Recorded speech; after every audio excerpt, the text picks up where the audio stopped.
Selon Radio Gaspésie, le député Alexis Deschênes a interpellé la ministre Joanne Thompson sur une possible ingérence politique dans l'application de la loi sur les pêches.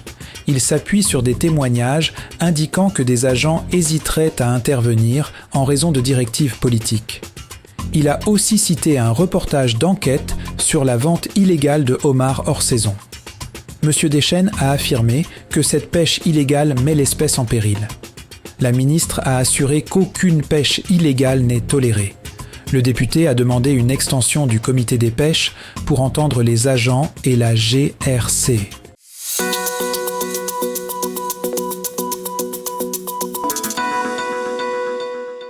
Selon Bleu FM Sainte-Anne-des-Monts, la Haute-Gaspésie dispose désormais de frigos libre-service dans 4 municipalités: Cap-Chat, Mont-Louis, Gros-Morne et Sainte-Anne-des-Monts.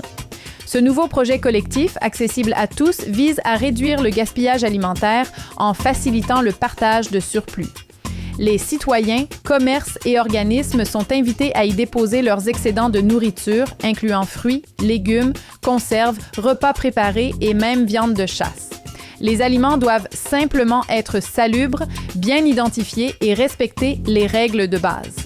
Philippe Beauchemin, de la Démarche intégrée en développement social, est impliqué dans ce projet de solidarité.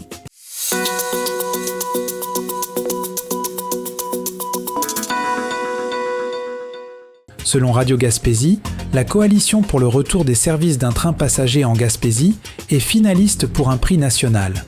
L'organisme est l'un des 3 finalistes au prix Guy Chartrand, décerné par Trajectoire Québec dans la catégorie Action et mobilisation des usagers. La porte-parole de la coalition, Micheline Saintonge, s'est dite très heureuse de cette nomination, affirmant qu'elle fera rayonner le dossier gaspésien.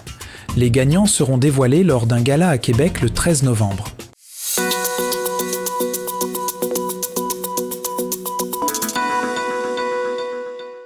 Selon Gaspésie Nouvelle, le docteur Yves Bonnier-Vigé n'est pas du tout abattu, bien qu'il n'ait obtenu que 9% des voix dans la course au coporte-parola de Québec solidaire, remportée par Sol Zanetti. L'ex-directeur de la santé publique a expliqué qu'il était le moins connu des candidats et que son but était d'échanger des idées, notamment sur le renforcement des associations locales. Il croit que M. Zanetti et Rouba Ghazal forment un duo avec une belle énergie qui revitalise le parti. Il demeure coordonnateur de Québec solidaire dans Gaspé, où il cherche une candidate pour 2026, mais il exclut de se présenter lui-même, ne souhaitant pas être enfermé dans la bulle de l'Assemblée nationale. Il poursuit son travail à la santé publique.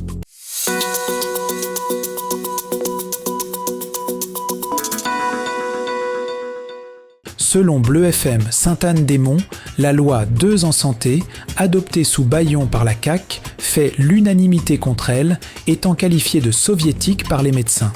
Elle a déclenché une série noire, manifestations monstres au Centre Bell, démission ministérielle, grogne des députés et menace de départ de 300 médecins.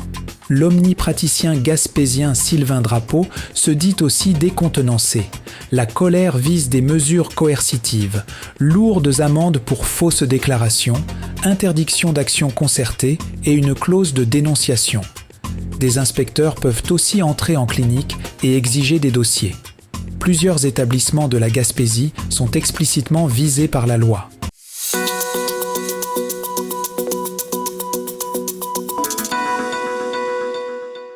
Selon Gaspésie Nouvelle, les propriétaires actuels de Pit Caribou attribuent les problèmes d'odeur à l'anse à beau-fils à l'ancien propriétaire Francis Jonca.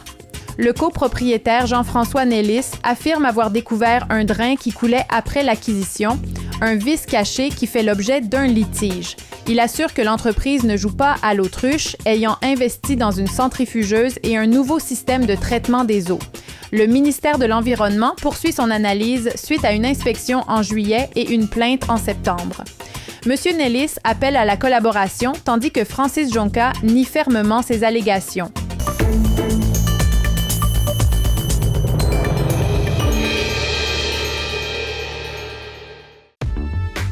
Toute l'équipe de Michel et Terry Wheaton vous attend à votre pharmacie Jean Coutu de Grande-Rivière. Pour des conseils professionnels, des produits de qualité, venez nous voir, ce sera un plaisir de vous servir. Des cosmétiques aux soins de beauté en passant par les soins de santé, c'est chez votre Jean Coutu de Grande-Rivière que vous trouverez satisfaction.